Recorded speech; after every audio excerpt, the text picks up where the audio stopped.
salve pessoal, sejam muito bem-vindos a mais uma edição do podcast Jogo Raro. Eu sou Samuel Leite e a primeira vez que eu joguei um JRPG, eu achei que eu tava assistindo a Malhação, tamanho as dúvidas existenciais dos NPCs que apareciam nas minhas quests.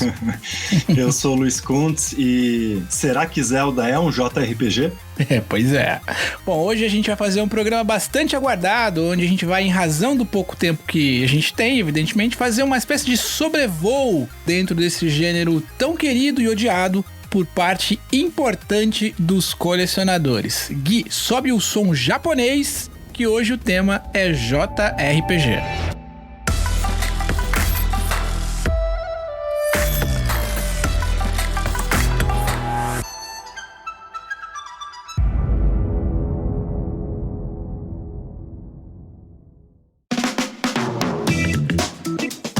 Bom, legal, Luiz. Então, para começar o nosso papo aqui de sempre, de todas as semanas, vamos começar com aquela nossa sessão que já virou uma tradição, onde a gente conta um pouquinho de como é que foi a nossa semana, o que chegou pra gente de colecionável, enfim. Teve alguma coisa bacana aí que chegou pra você essa semana?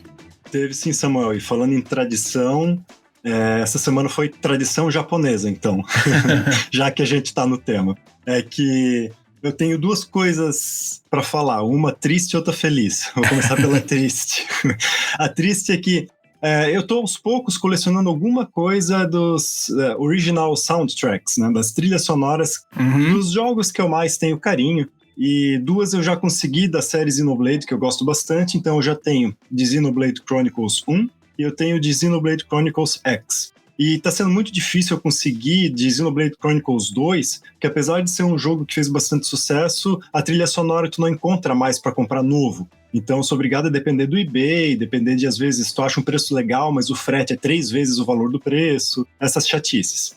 E aí eu consegui por um preço bem legal. O japonesinho lá falou, putz, você é brasileiro, né? Não sei como é que eu vou enviar para ti. Daí eu falei assim, olha, não sei se tu tens, né, como enviar pro Brasil e tal, porque eu comprei com frete grátis, né? Mas tu podes usar o que for mais barato para ti, desde que seja rastreável. Então pode usar o Japan Post ali sem problema nenhum. Aí o cara, beleza, vou usar o Japan Post. Pô, o cara não me avisou, mudou de ideia e escolheu o FedEx.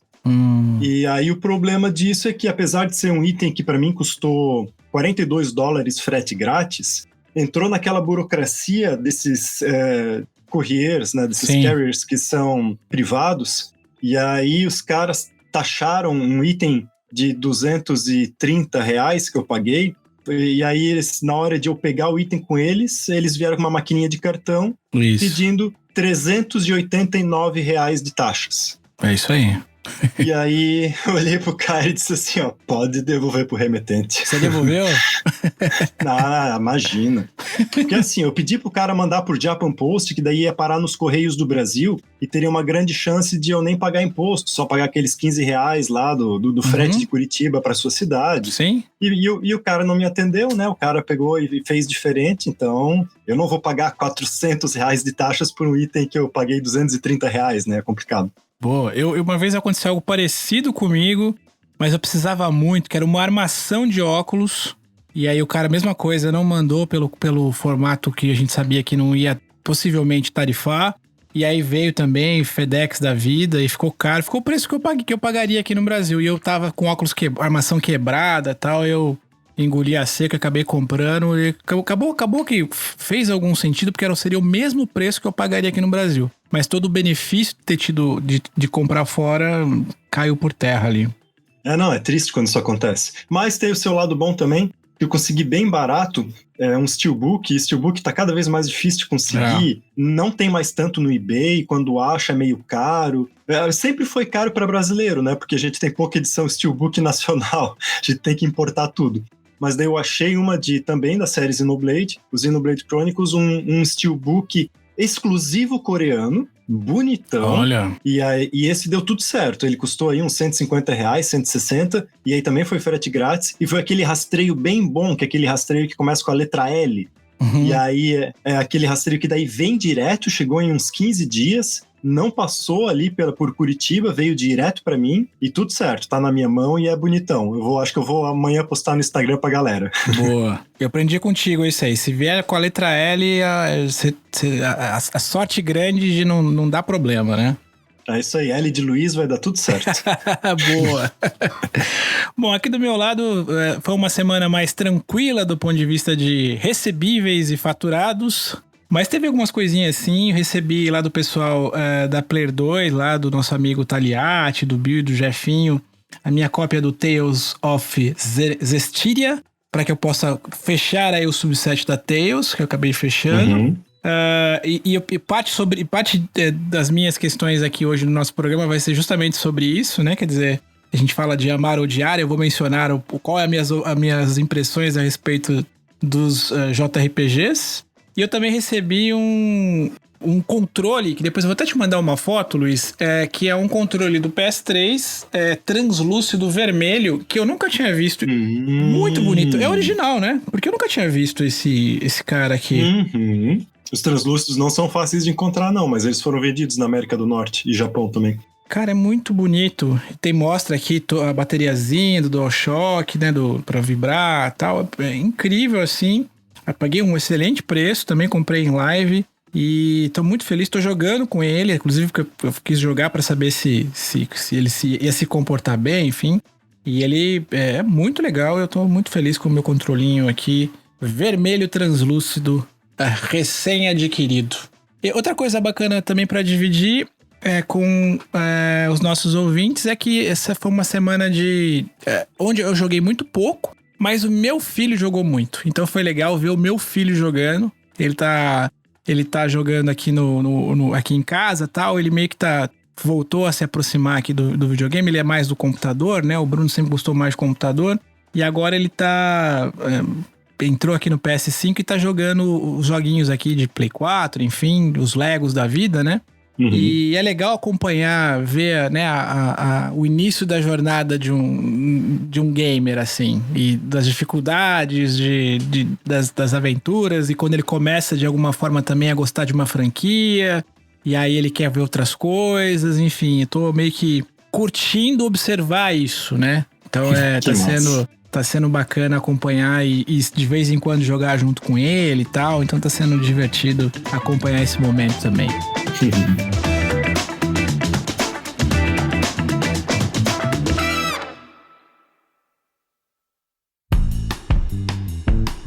Bom, pessoal, a gente, até para começar o nosso episódio, a gente até pensou juntos aqui como é que seria a estruturação dessa conversa. Uma das coisas que a gente acabou refletindo é que não faria muito sentido a gente dedicar esse espaço aqui, né, Luiz, para falar da origem do gênero, para falar dos princípios, dos primeiros títulos, enfim, mas e fazer uma coisa mais en passant, assim, dar um sobrevoo mesmo, como a gente mencionou aqui na introdução, até porque tem muito conteúdo na web, muito bom, né, Luiz, falando sobre esse assunto. Tem conteúdo bom demais, inclusive eu recomendo, não vou recomendar nenhum canal específico, mas recomendo procurarem por palavras-chave, assim, sobre a história do RPG, tanto ocidental quanto JRPG, que é bem interessante, e tem vídeos de YouTube que é quase um documentário, assim, e é show de bola, eles explicam muito bem, eu acho que vale a pena, e porque se a gente fosse tocar nesse assunto aqui, poderia ser um pouquinho cansativo pra galera que não curte tanto a origem das coisas. Perfeito. Então a ideia foi a gente se concentrar um pouco mais no gênero, o que a gente gosta de jogar, enfim, que é mais... Esse aqui vai ser um podcast que o Luiz vai solar, eu vou ficar aqui no papel de conduzir o papo, porque de fato é um tema que o Luiz domina muito bem. Mas a gente optou por especificamente em relação à origem e as questões mais técnicas, como a gente eventualmente sempre faz, né? Quando a gente traz, por exemplo, um debate ou uma conversa sobre um full set de alguma outra geração, ou quando traz algum convidado, a gente não se dedica profundamente a falar sobre o console em si, a plataforma em si, a franquia em si, porque de fato tem muita gente que já fez e faz isso muito bem. A gente tenta se concentrar mais, dar um overview e falar do que compete a nós aqui, que é um olhar também de colecionismo, de entender um pouco mais o item em si, se ele é raro ou não, qual que é enfim, a nossa visão de colecionador sobre o tema. Então acho que é um pouco isso que a gente pode se propor a fazer. E eu queria começar também esse papo, Luiz, fazendo uma pergunta de noob aqui, né? Primeiro, você acha que, aliás, até para entender um pouco mais desse termo, na sua opinião, o JRPG é nicho ou ele já é mainstream? Pensando, por exemplo, num Final Fantasy, enfim, ele segue nicho ou mainstream ou as duas coisas já?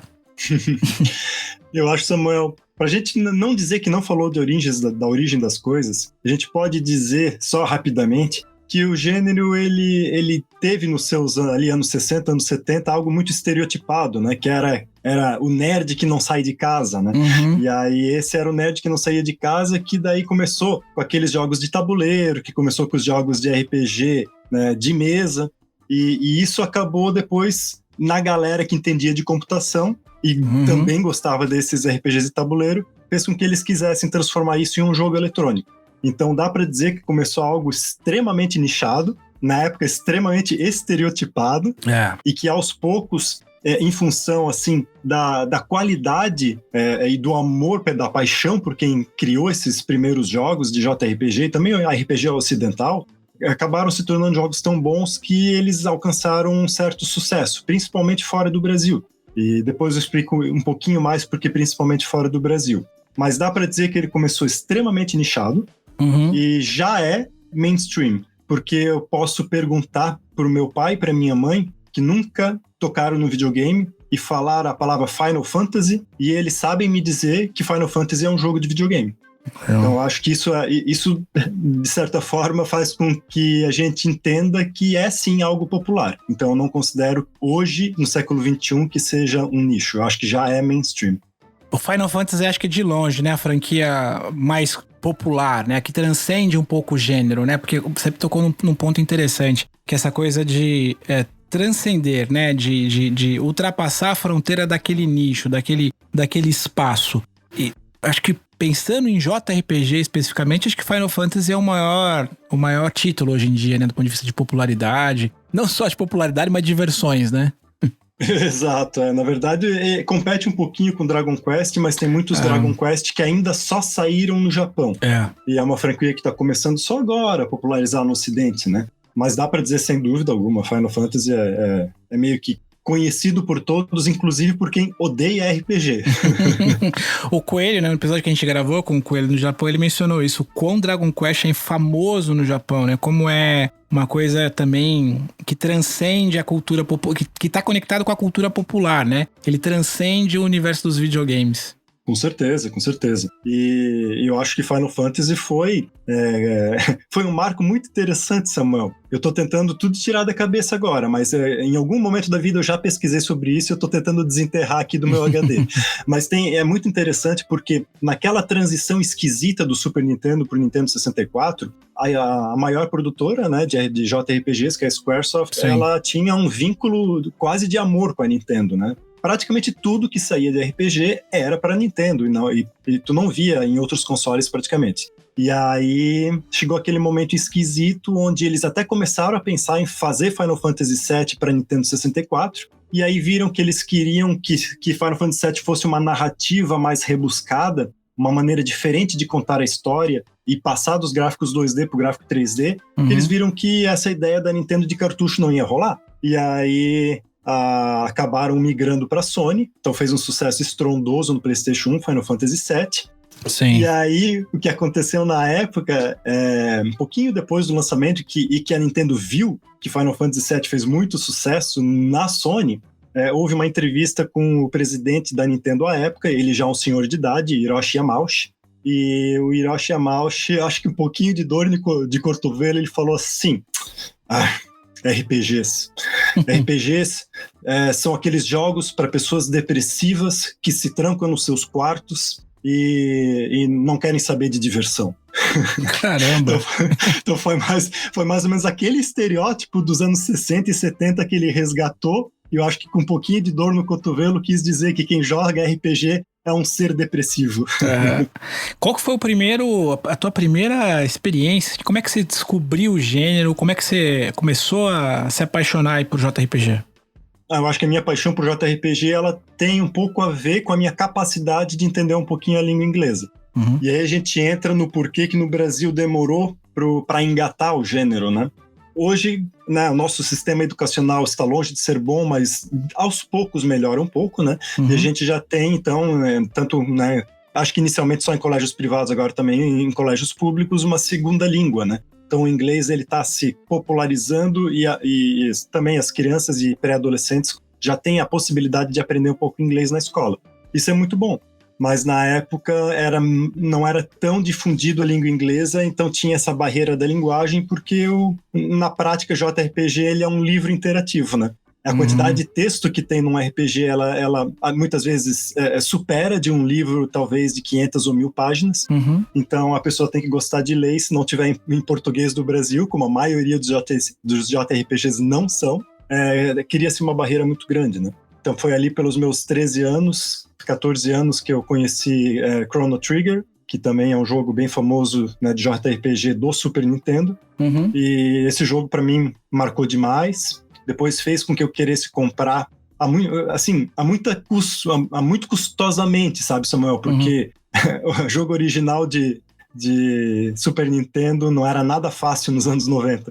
Então, eu lembro que eu aluguei Chrono Trigger, e aí eu quis ter aquele que seria o RPG do Mario. Então, assim, eu tive que coletar umas 12, 13 mesadas do meu pai para conseguir comprar o Super Mario RPG. E aí foi um jogo também que marcou bastante, porque foi o primeiro jogo que eu comprei com o meu suado dinheirinho e me diverti demais, porque Mario todo mundo gosta, e como eu já estava gostando do gênero RPG, para mim foi a junção de duas coisas que eu já gostava bastante. E a gente começou falando aqui no nosso papo justamente sobre essa dicotomia, essa dualidade entre as pessoas que ou parte delas amam absurdamente o gênero e tudo que envolve o estilo, e tem gente que não gosta de jeito nenhum e tudo mais, né? Ou odeia, enfim. Por que você acha que existe essa relação efetiva, assim, entre gente que é apaixonado e gente que odeia o gênero? O JRPG ele é um gênero realmente interessante sob esse ponto de vista, Samuel. Porque é muito difícil alguém jogar Super Mario World, por exemplo, e dizer que odeia.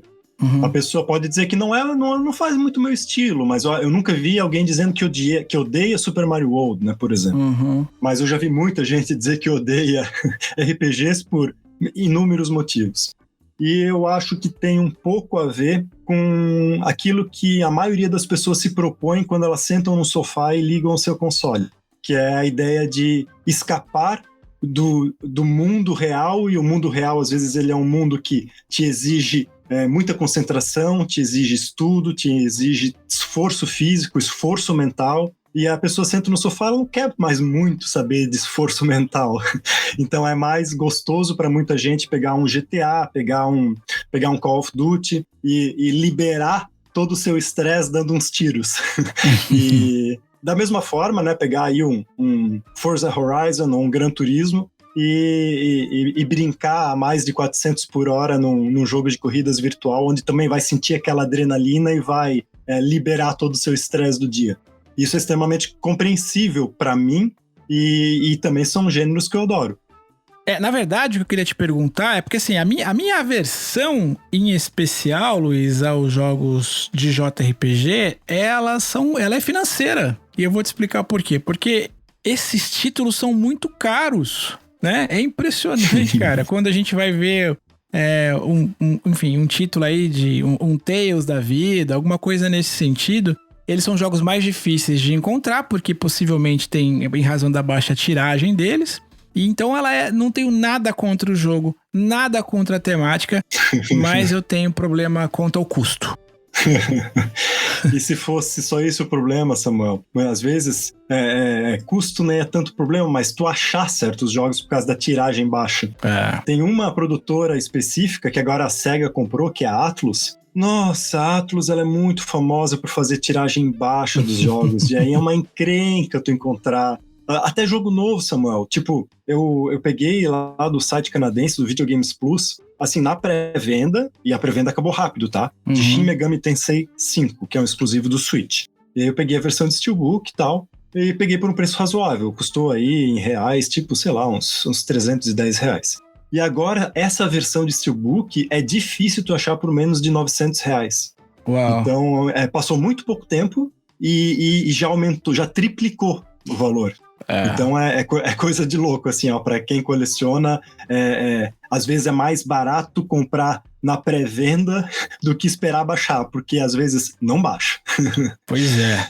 Possivelmente quem está nos ouvindo agora, que não seja eventualmente um jogador assíduo de JRPG, talvez tenha essa mesma impressão que eu tenho, é que o JRPG é essa coisa toda doce, né, delicada, você percebe como você bem colocou, tem todo um ecossistema ali, é um estilo de jogo absolutamente imersivo, tem toda um lore ali, né? Você tem que entender um pouco mais daquela mitologia. Então tem livros, tem coisas para você ouvir, para você ler, para você entender tudo isso numa trilha envolvente, com personagens bonitinhos, tudo bacana, envolvente, e ao mesmo tempo aparece do nada um monstro gigante, enorme, com uma cauda e cuspindo fogo, e aí você sai dessa tua posição contemplativa e reflexiva, pega uma espada que dá 5 vezes o teu tamanho, corta esse monstro em 10 pedaços, ele explode, tira a terra do eixo de rotação,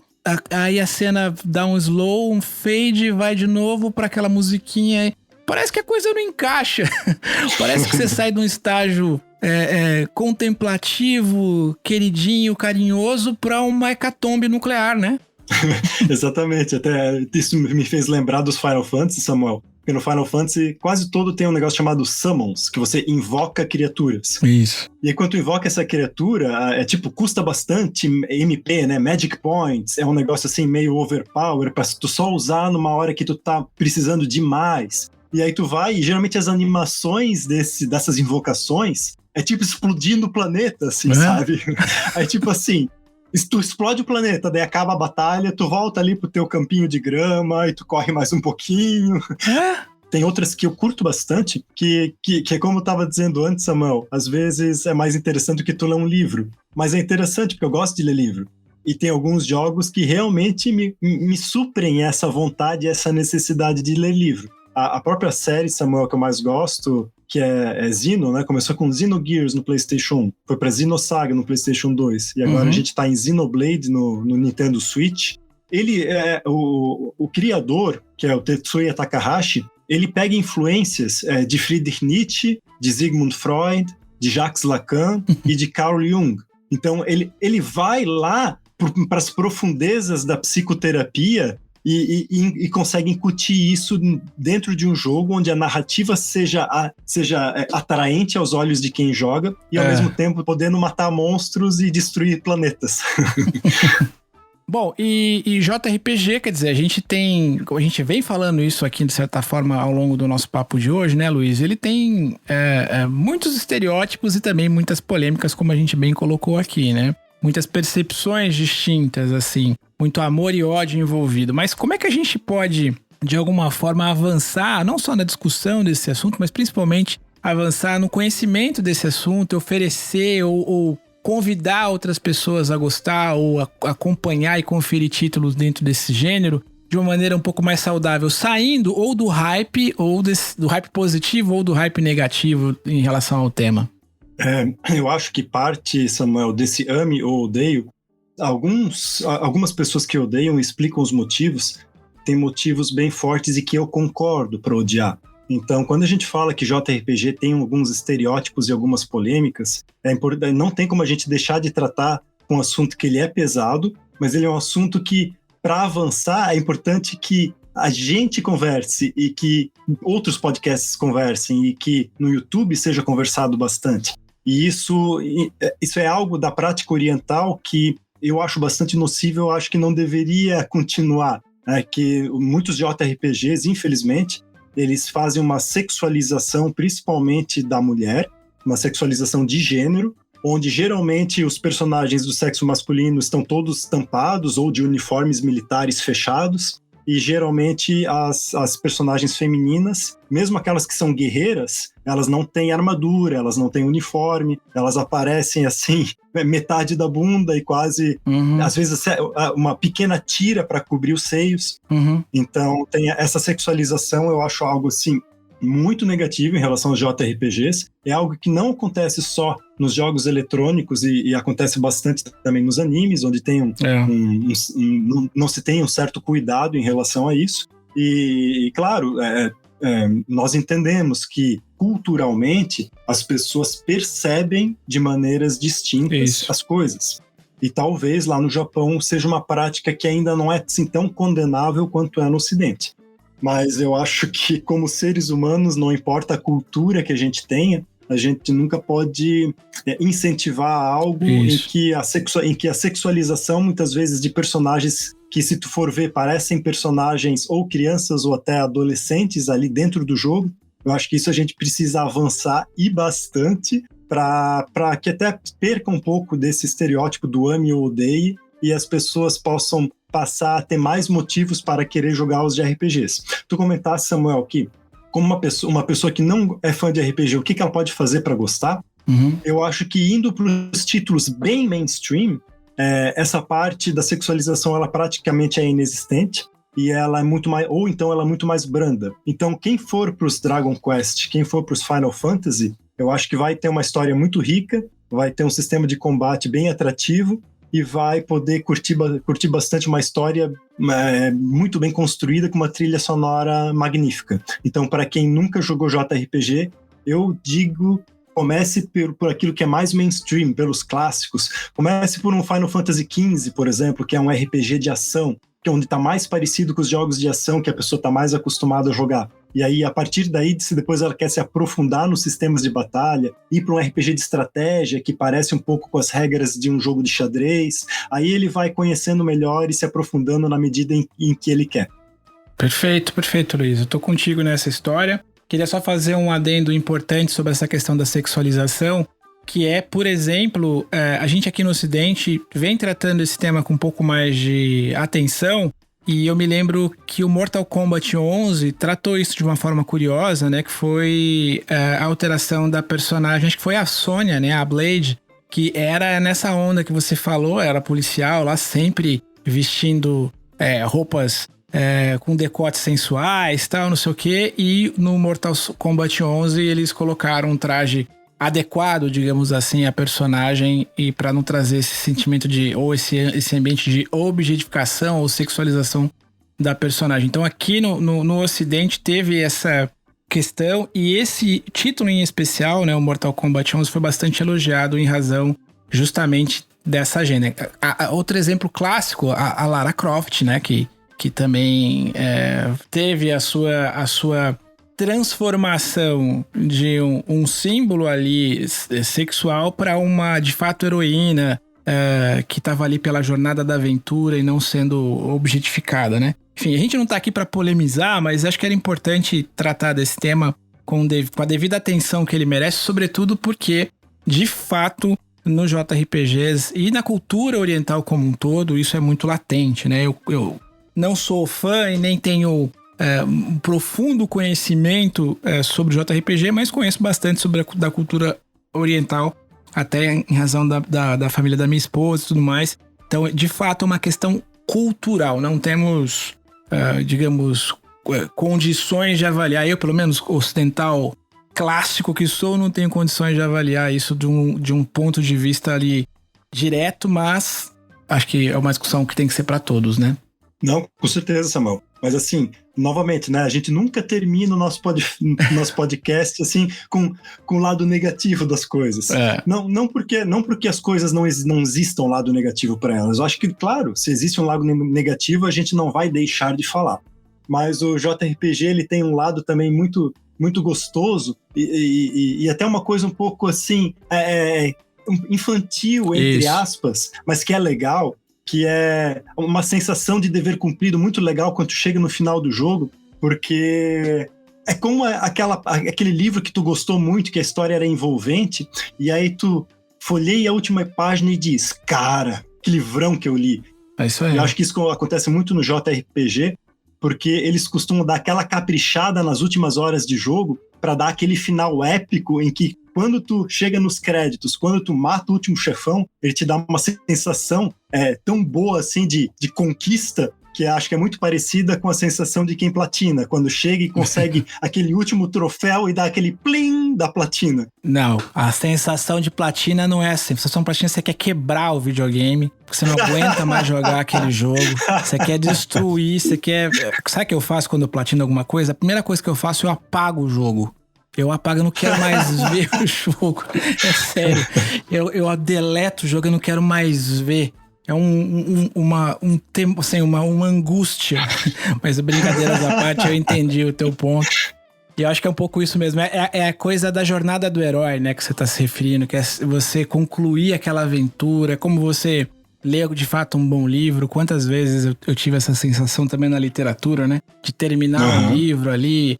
E me sentir na pele ali do personagem, do protagonista, enfim, de estar vivendo aquela aventura junto com aquele time ali. E eu acho que deve ser realmente essa sensação.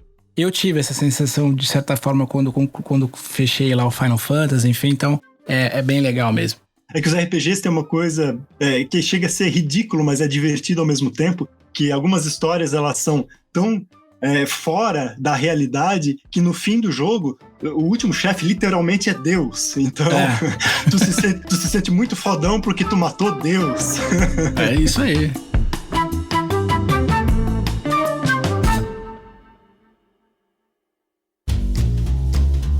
Bom, pessoal, o momento da gente dar uma leve pausa aqui no nosso Jogo Raro de hoje. Lembrando que o nosso programa é semanal e é publicado todas as segundas-feiras em todos os agregadores de podcast. Se você curtiu o nosso programa, não deixe de dar suas 5 estrelas e seu comentário lá no Apple Podcast. Isso ajuda demais a gente a crescer no algoritmo. Se você utiliza o Spotify, aproveite e clique sempre em seguir, porque dessa forma você vai ser informado sempre que a gente publicar novos conteúdos. Como a gente disse aqui no comecinho do programa, espalhe a nossa mensagem, divulgando o nosso conteúdo, nosso Instagram, as nossas plataformas todas, para aquele seu amigo ou amiga no seu grupo de WhatsApp, Telegram ou mesmo lá do Facebook sobre jogos. A ideia, como a gente sempre diz aqui, é deixar esse nosso papo aqui cada vez mais multiplayer. E nos escute lá pelo Orelo. Mais uma vez eu convido você a baixar a plataforma Orelo para ouvir os nossos programas. E se se sentir confortável e achar que pode nos ajudar de alguma forma, ajude contribuindo com qualquer quantia lá no Orelo, apoiando o Jogo Raro, porque é dessa forma que a gente consegue manter o nosso podcast vivo e no ar.